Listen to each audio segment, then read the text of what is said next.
10 minutes, so let me be quick. I want to begin by thanking everybody that came out tonight. This is a great turnout. And people like us in philosophy and in religion sometimes feel a little out of place, like there aren't other people interested in these abstract and difficult questions. So it feels good to have this kind of turnout. I want to thank Columbia Faith in Action, Jesse Peterson, Naomi. I don't know what she did. Thank you, Naomi. The Columbia Humanist Society. Thank you very much. And I would also like to thank my lovely girlfriend Tia. She's sitting right here, blushing. But to the point at hand, I do not think that God is necessary for morality in this philosophical sense of the term. That is, as that which grounds morality, that which makes morality robust and true and genuine. I am an atheist. I don't think God exists, so it wouldn't make any sense for me to think God is needed for any explanation whatsoever. So, as the famous scientist of the place said to Napoleon, when asked about the starry heavens and God, Laplace responds by saying, I have no need of that hypothesis. That is, it doesn't help me in any way explain the way things are the way they are. All it does is add something to the equation. We could take for granted, for instance, tonight, we could take for granted that there are objective moral facts. That can be debated, but that is not exactly what we're debating right now, though. We're debating, is God necessary for there to be morality? If we want to define morality as having moral facts, then fine, let's just do that. But let's say we have a moral fact. The moral fact is that Auschwitz, looking back, was truly evil and wrong and immoral. Let's just take that for granted. I don't understand in any way, shape, or form how God helps ground that claim at all. It makes no difference in the explanation.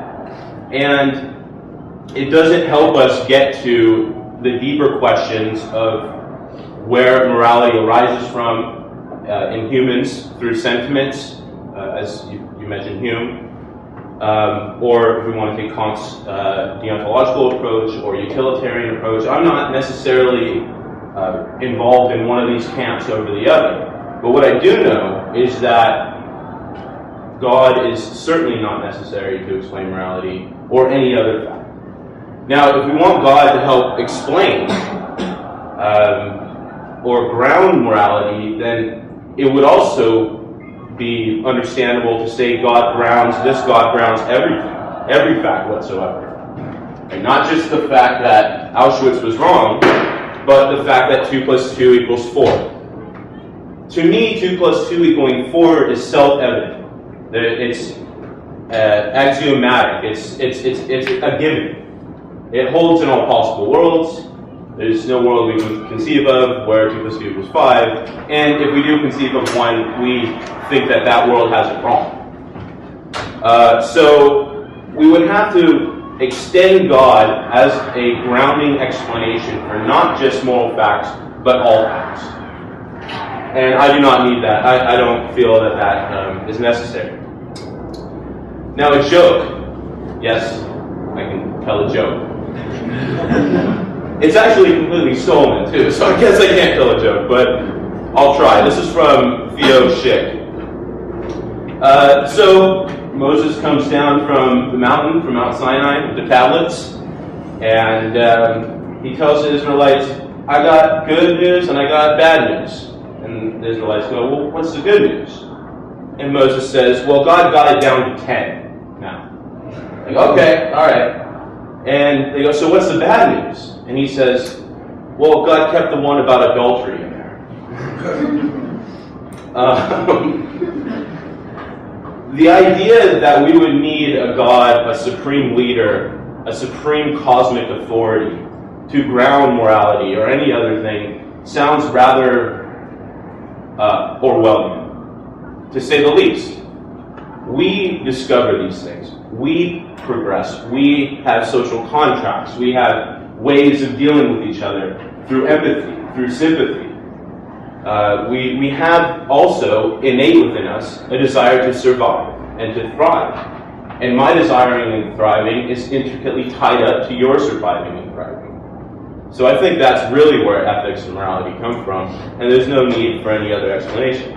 Now, when God is used as an explanation, it's just like tacking it on at the end. Why is it that we have these moral facts, and it seems as if these moral facts correspond to reality?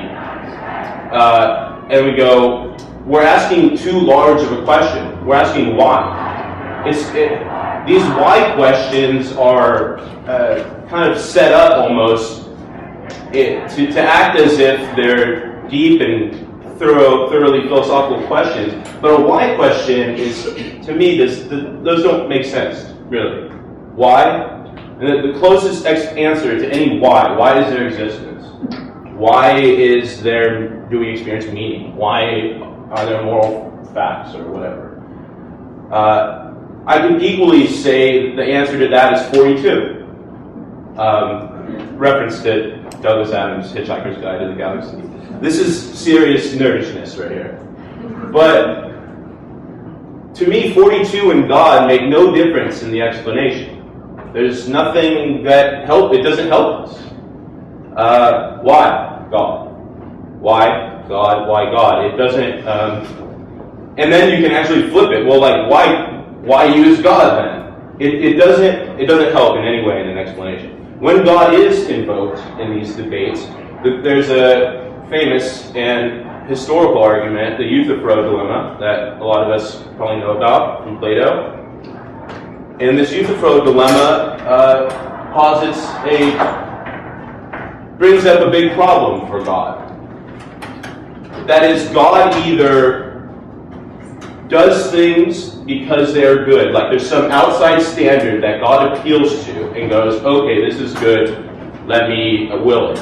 Or things are good because God wills it. So if God willed it that murder was good, it would be good. That's this voluntarism problem. And what happens then is that morality is completely arbitrary. If whatever God wills is good, then morality is arbitrary because God could will one way or another. If God could not, then God is stuck or held to a higher standard than God's self. I don't want to say himself, because another problem, I think, with this whole God talk is we have no idea what we're talking about. To me, God is like saying I have invisible, intangible, undetectable tigers in my garden. I don't think you would believe that.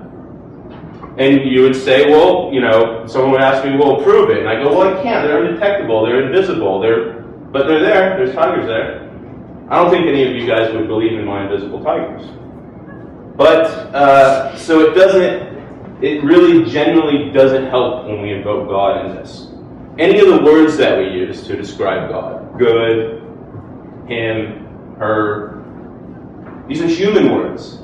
And if God is this God we think God is, then God is infinite. God is infinitely transcendent, which means that no human words would be able to be applied to this God.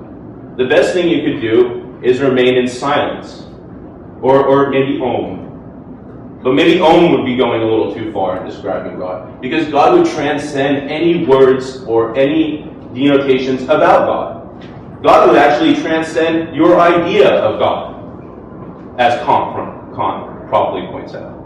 So, if we do invoke God, we need to describe this God, and when we describe this God, we use human language that can't be applied to this God because this God is beyond human language. So, that's another problem with God in general, not just as the basis or supposed basis of morality. And so I think that it's pretty clear that we don't need God to ground morality. I think that morality arises within us. There can be objective moral facts without God, just like there can be any facts without God. There can be 2 + 2 = 4 being a fact that doesn't need a ground or some sort of way to justify it. I think I'm probably good, so thank you very much.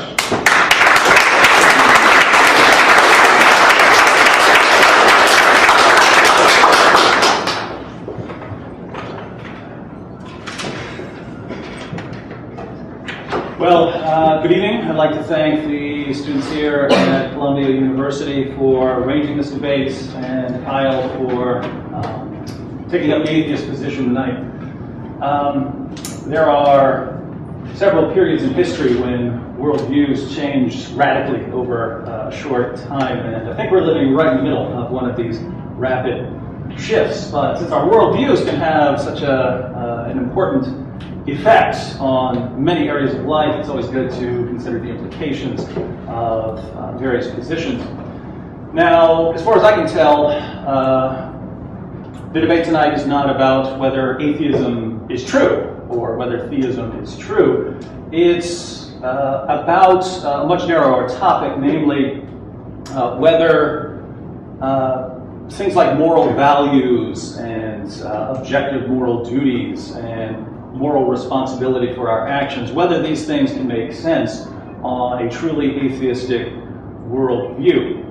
When you remove God from your picture of reality, have you also, whether you know it or not, just removed objective moral values, moral duties, and moral responsibility for our actions? I say you have, Kyle says you haven't. So we have a disagreement, and the question is who's right? Not surprisingly, I think I am. Here in my opening statements, I'm going to focus on explaining why I came to the view that I have, why I became convinced that if God does not exist, we don't have those sorts of things, the things that are presupposed in our discussions of morality. Then later, in my rebuttals, I'll flesh out any arguments I need to flesh out and respond to Kyle's arguments. I've never actually been able to understand why atheists would want to defend objective moral values. Those are values that would be true whether we agree with them or not. If every human being in the world rejected them, these certain statements, certain moral statements would still be true. I concluded that if God does not exist, all is permissible long before I ever believed in God, and I did not see that as a weakness for atheism. At first, when I considered my place in the universe, atheism was kind of depressing, but later on, as I explored atheism further, it became much more exciting, and I would say liberating. I know I'm not sounding like a Christian right now, but that's just the way things work. So let me start with the depressing part. It's how I view the universe and our place in the universe, the human situation, when I was a few years younger than most of you in here. We've got this massive universe, and over here there's this little collection of debris, floating debris, that we call the Milky Way.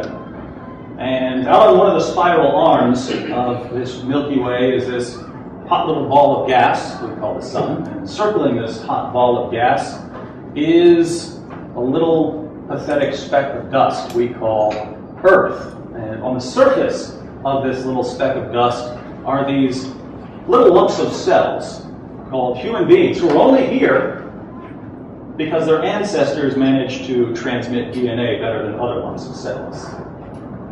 And these little lumps of cells are now convinced that they have incredible worth and dignity, that what they do really, really matters, and that their values, so precious to them, are something more than whatever it was that helped their ancestors pass on their DNA, or something indoctrinated into them by society. Everything we do is the result of brain processes and chemical reactions in our brains, but our brains are made of particles, and particles are governed by laws of nature. And if our brains are governed by laws of nature, that means everything we do, everything we think was determined long before we were ever born. How can we think of ourselves as morally responsible if that's how we view the world? So that was the depressing part, thinking about my position in the universe. But things didn't stop there, and one day I had an epiphany. My friend and I, 17 years old, we broke into a store in the middle of the night, and we loaded up our backpacks, and a little later we were running down some railroad tracks from police. And they kind of had us cornered. There were cops in front of us, cops behind us, cops coming down the hill beside us that left as our only escape route, the Monongahela River, which I'd always been told not to swim because I'll drown. So we dove in, and my friend was kind of stupid. He swam straight across, and police were waiting for him. It's a big river, so police were waiting for him when he got over there. I swam at an angle upstream in the dark because I knew the area was more difficult for police to get to. So I got to the other side and realized that I had outwitted police yet again, and started making my way up the hill, which took a while. But eventually, I got up, I emerged from the wooded area and found myself in someone's backyard. And in front of me was a magnificent garden, and I had to get past the garden. So I started to walk around. And as I started to walk around, I paused to philosophize.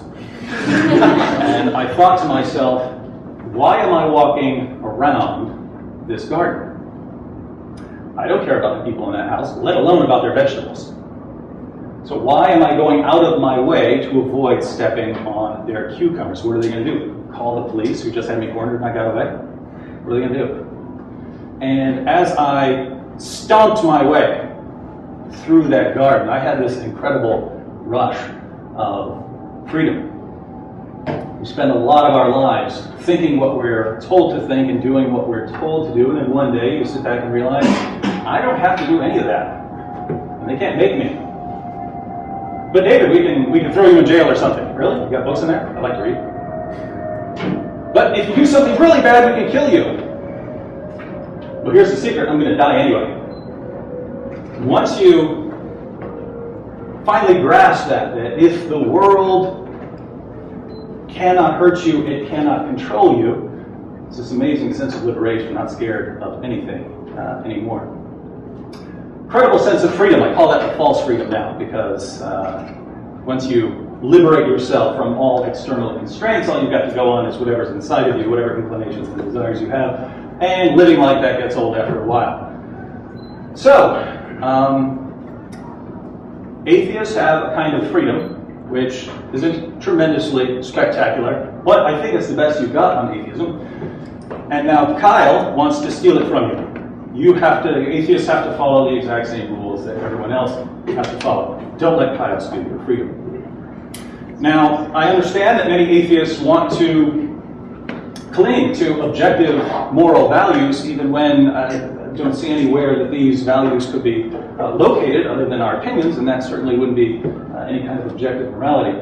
But there's a problem of consistency here. The problem of consistency is called the skeptic's dilemma. And it goes something like this. Theists have dozens of arguments for the existence of God. Atheists reject those arguments. But on what consistent basis can you reject all of these arguments for the existence of God and then turn to arguments for the existence of objective moral values and accept those arguments? Say, those arguments are good. In other words, it kind of looks like this to me. We have what we'll call a skeptometer. Human beings have a skeptometer. It's what controls our level of skepticism, right? And we turn to arguments for the existence of God, and we don't want to believe in God, so we set our skeptometers really high so that all of those arguments fail. But then we turn to morality, which we don't want to reject. And so we set our skeptometers very low so that any argument for objective moral values will then pass. And so the question is that a good methodology? If you're changing your methodology depending on what you'd really like to believe, is that a good methodology? I would say no. So if we want to be consistent, we can either keep our skepticism so high that all arguments for the existence of God would fail, but then we should retain that same level of skepticism, and we'd have to reject any idea of objective moral values. Or, if we want to believe in objective moral values, we have to lower our skepticism a little so those arguments are successful, but we should keep that same level of skepticism when we turn to the existence of God, and there are dozens of arguments that would pass that standard. So we either reject both or we accept both. Either way, but you don't have objective moral values without God.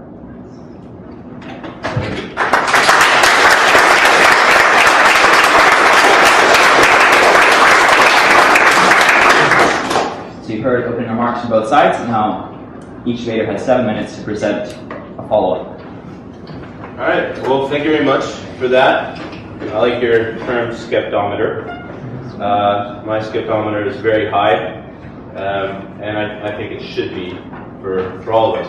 And I also don't think that God can be equated or actually brought anywhere near morality whatsoever. There's a difference between morality and God. One being that I, in some sense, experience morality. If you can experience God, please let me know and tell me exactly what it's like, how it feels. Let's put you up on some, let's put you in a MRI or CAT scan. Let's put stuff on your brain and see what happens. But you can't actually, as Kant points out, rightly, experience God. So we're talking about apples and oranges if we're talking about God over here, this intangible, invisible, undetectable force, and morality, which all of us in this room experience. Right? So those can't be put together.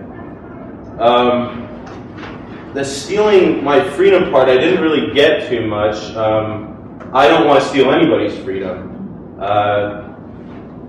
But, well, maybe some people deserve to have their freedom stolen.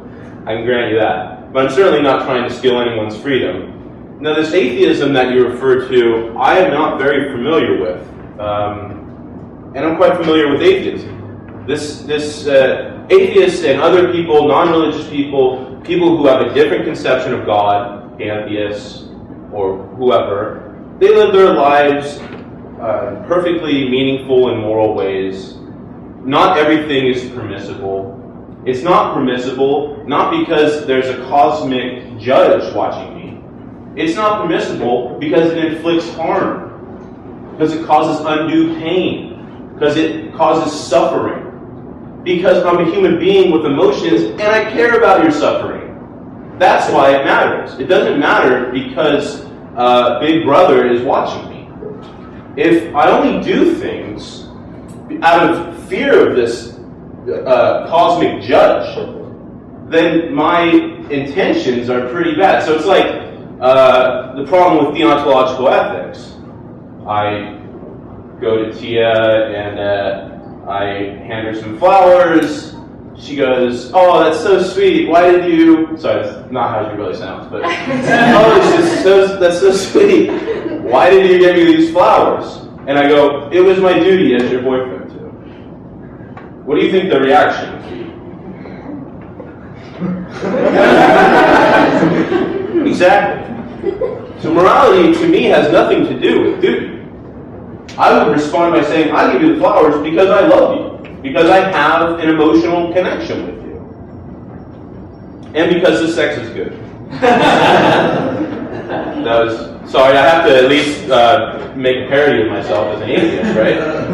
Well, this just is not the case that atheists are these people that believe, hey, we don't have to worry. Things are, let's stomp on as many lettuce and cucumbers as we want. It turns out that some of the safest, most democratic, with best health care, with best education, these countries are generally atheistic. The Nordic countries, Denmark, Sweden, lowest rates of crime. These people don't believe in God at all. So it does not follow that you need to believe in God or to have God as ground of morality to act morally. In fact, I think you can make a negative correlation with believing in God and acting immorally. That has to do with if I have this view of God that He'll forgive me once I repent, then I can just kill somebody, feel guilty about it for a little bit, repent, and then I'm good.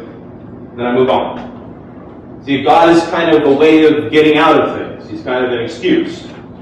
Also, you'll notice that God is always exempted from these rules that we discussed. God is always the one to whom things do not apply. Right? So we would say it's wrong to murder an innocent person. But is it wrong for God to murder an innocent person? And I know this isn't a debate about the biblical text, but if I start pulling that out, let's see, God kills a couple thousand people throughout the text, Satan kills 2. I don't know which one of these deities is better than the other, but certainly Satan looks a lot better. He's killed less people. So, besides that, we do not need this God. Oh yeah, sorry, real quick. The exemption to the rule. So you often hear people say, out of nothing, nothing comes. You can't get something from nothing. Well, but God apparently can do that. Create something out of nothing. So we're willing to grant God the most horrific deeds, the most illogical and unjust actions and behaviors that we're not going to grant to our fellow creatures or fellow people. So that's a problem. Let's not exempt God. All things are not permissible. I would say they were permissible if God existed. If God is this ultimate forgiver, unless God is this cosmic, unless God just wants people to sin and go to hell, God could have this bounty of forgiveness. I could do as many evil things as I want, and God will just wipe them clean. So that is an excuse to act immorally. In fact, some of the best excuses to act immorally is in the name of this God, or in the name of God. There's some of the best reasons, because God will forgive you. Now, I don't know where I'm at. Probably 5 minutes. I'm at 7? 20 seconds. 20 seconds. Lovely. And you talk about laws of nature governing our thoughts, and we got to distinguish govern. Okay, they don't govern. They are an arbiter, not a governor. So we just determine good and bad, wrong and right. It's not some governing law. It's actually how we deliberate and decide between actions, intentions, and consequences. So that's my response. Thank you.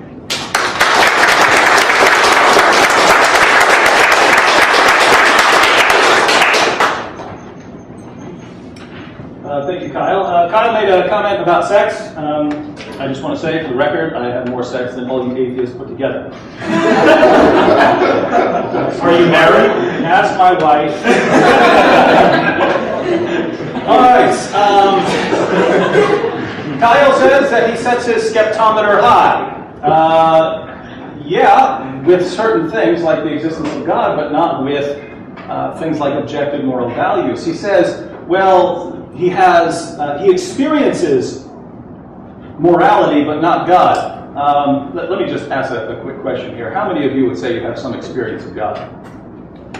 Okay, so it looks like about half the room. But you must all be delusional, right? Now here's the key. Many of you would say, maybe all, that you have an experience of morality. Why can't that be delusional, right? I mean, we're talking about a good portion of the people in here saying that they can experience God. Well, what do you mean when we say we experience morality? We mean we have some sort of feeling that certain things are wrong or certain things are right. Well, that's not experiencing objective moral values. That's not experiencing responsibility for actions. The difference is some things can be illusory. We can be mistaken about things. When I go outside, I see the sun moving across the sky. I feel like I'm stationary and it's the sun that's moving. That's wrong. Our experience can be wrong. And that's the position of many philosophers when it comes to ethics. It is, yes, we feel a certain way, but that has nothing to do with objective moral values. So how do you experience objective moral values? How do you experience such a thing? You find it with a microscope or telescope? What? Where is the experience of this?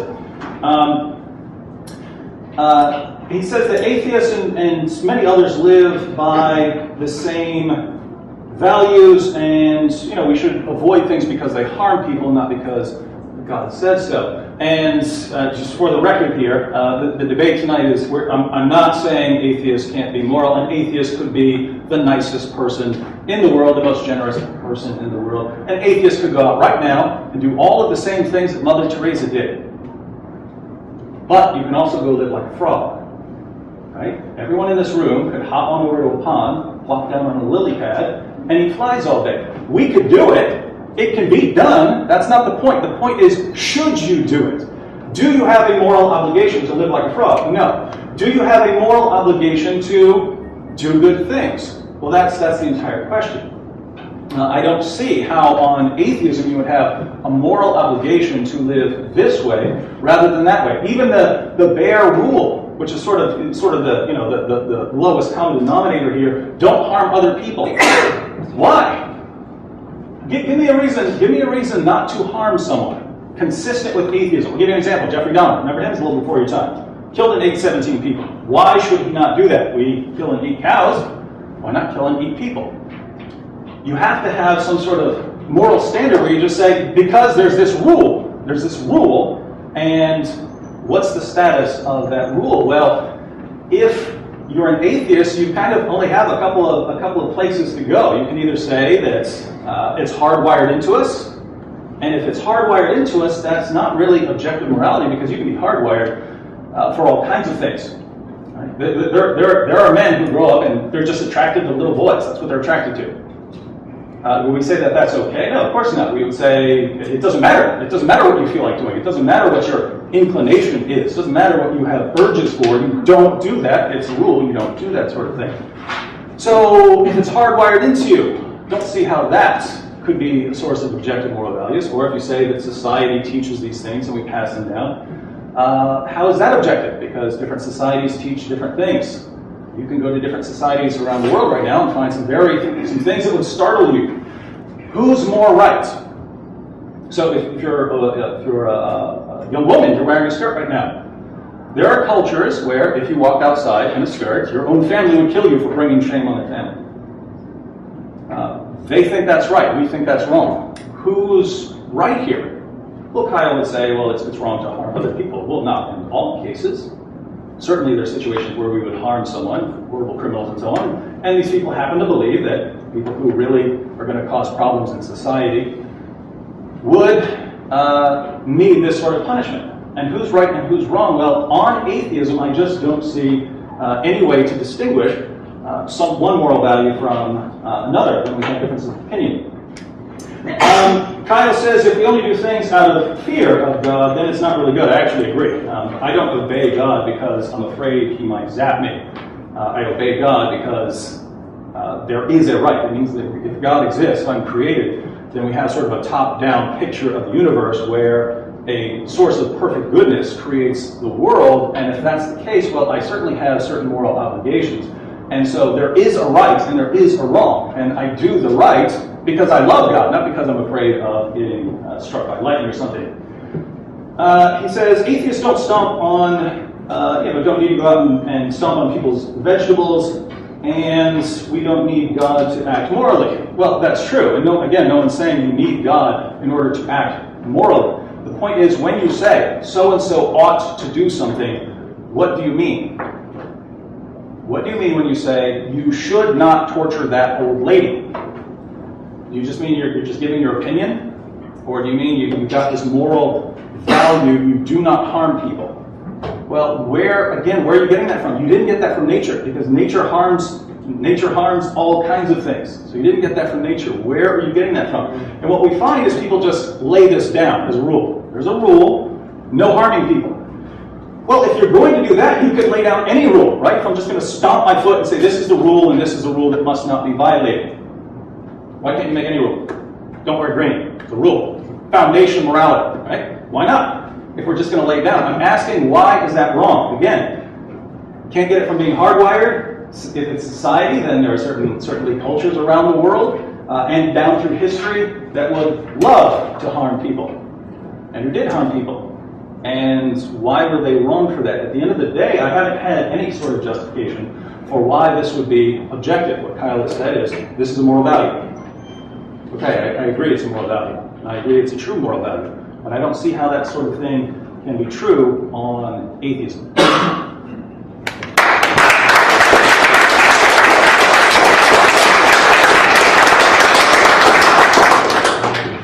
So we're almost finished. Into the third round of remarks. We have 5 minutes of conclusion by each speaker, and then we'll open up for Q&A. All right. 5 minutes. Here we go. You brought up Mother Teresa. I certainly wouldn't keep her or esteem her as a saint when she kept people and promoted a type of poverty that led to the impoverishment and death of so many people when that could have been taken to hospitals 50, 100 miles away. She herself got her health care in Southern California. So, she's not a saint to me. Amen. That makes 3 of us in the world. But moral obligation, that was brought up again. And I thought I kind of already illustrated why there's a problem with the obligation thing, the girlfriend scenario. As well, now I have a new argument. It's called the girlfriend scenario. But you don't. Okay, God, I'm going to do this for you because I'm obliged to do so, is not the same thing as where you ended saying, I want to because I love God. I don't see love and obligation as things that go hand in hand. In fact, they're not. Love is something that, as far as I'm concerned, ought to be freely given. Non-compulsory, not coerced, not forced with fear or intimidation. It should be something freely given and freely chosen. Now you notice there's this idea in what David says that where does morality come from? Where do these moral values come from? That is equivalent to a kind of why question that I think it asks way too much. Why? Where is morality? Well, where is God? Well, where is the world from? If anybody tries to tell you that they can answer those questions, doubt them, please. Because they're saying that they know the kind of ultimate nature of things. I know where morality is from. I know where the world is from. Those are not humble statements. Those are extremely, extremely high statements that demand very high levels of justification that aren't given.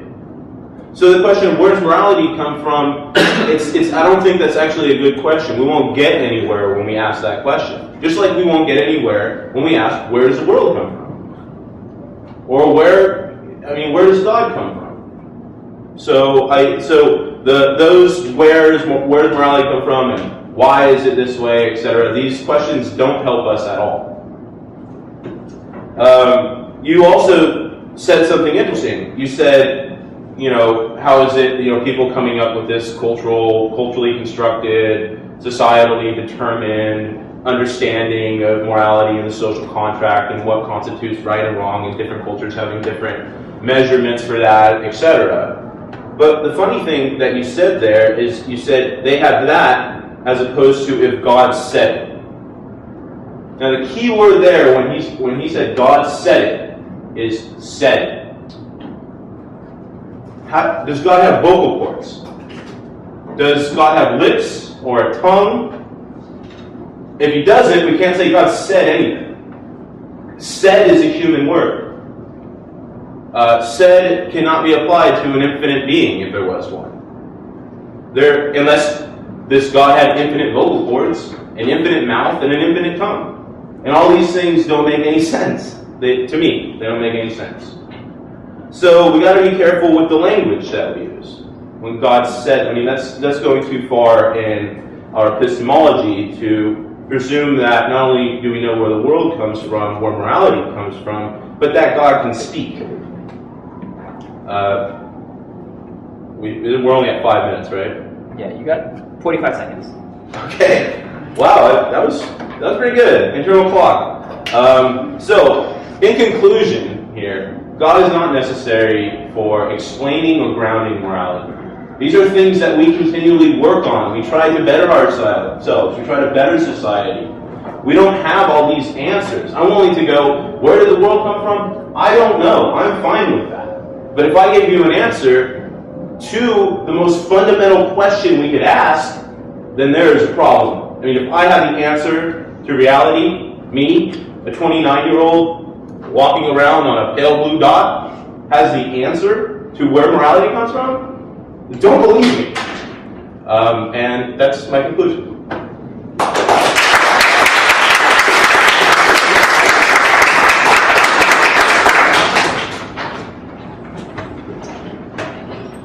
Thank you, Kyle. Kyle said that Mother Teresa was bad.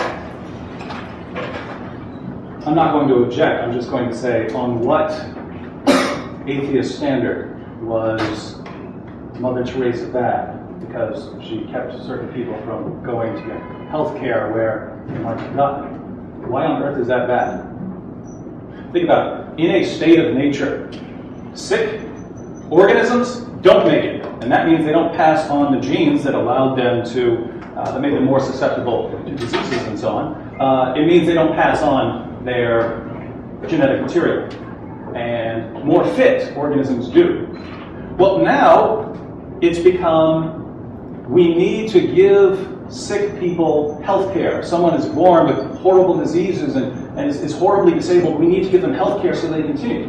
Really? Well, that's the opposite. That's the opposite of the way things work in nature. So where did we get that? That's what I'm asking. Where did that sort of thing come from? That compassion trumps how natural selection works. And I agree that it does. But I don't know where you're getting that from on an atheistic worldview. He says that love and obligation are not the same thing. Love is freely given and so on. I'm not saying I'm going to do good so that God loves me. I'm saying I'm going to do the right thing, not out of fear, but because, one, as I pointed out, there is a right, there is a standard of right and wrong. And two, also because I love God. And most people would agree, if you love someone, that sort of inclines you to have certain moral obligations to them. If you love your wife or your husband, you want to do certain things for the one you love. I don't see any inconsistency there. Kyle thinks that sort of ultimate why questions are bad. It requires knowledge of ultimate reality. And on this issue of morality, that's not the problem. If God exists, we know where morality comes from, right? There's no mystery. If God exists, we might wonder how it works and so on. But if God exists, we know where morality comes from. Morality comes from God. The problem that I see from the atheist, for the atheist position, is that if God does not exist, if the natural world is all that exists, we know where morality comes from, right? If naturalism is true, you only have a couple of places to go for explanations. You got what? You got matter, energy, space, time, and natural laws. So the only place you can go to sort of explain morality would be in some sort of collection, some sort of combination, namely that once particles come together in a certain pattern that's sophisticated and complex enough, suddenly objective moral values come into existence, like do not harm others and give, be compassionate towards people and give them good health care. What's the status though? I mean, what's the status of those moral values? So it's a bunch of particles and they come together and they get complex. How is that something that anyone would be morally obligated to do? In other words, if someone had their particles in a totally different pattern and it said run around killing, how is one more right or more wrong than the other? If people coming together in a certain way, that is your objective moral value. Well then, if people came together in a different way, why wouldn't that be an objective moral value, even if it was some sort of horrendous practice? The point is, there's some standard beyond all of this that allows us to say, if that were the case, even if it were particles in motion and so on, and it developed that way, that would be right, and this other thing would be wrong. What's the standard? You don't have it on atheism because you don't have anything beyond that pattern of collection of molecules. Kyle says that God said it doesn't make sense. If we're talking about an all-powerful being, I think God could say whatever he wants. God, by definition, can do that sort of thing. Now, I only have about a minute left, so just think about this. When we're talking about morality, when we tell people you ought to do this or you ought to do that, we're presupposing several things. We're presupposing that there are objective moral values, that there is a good and that there is a bad. We're presupposing that there are moral duties, that there are certain things you ought to do and other things you ought not to do. And we're presupposing that we are responsible for our actions. We blame people for doing wrong and we praise people for doing right. None of that really makes sense on the atheistic view. What you can say is, human beings emerged, and this is the way we've done things for a long time, and so we have these values and so on. I agree. But on your picture of the world, that's not what we mean by morality.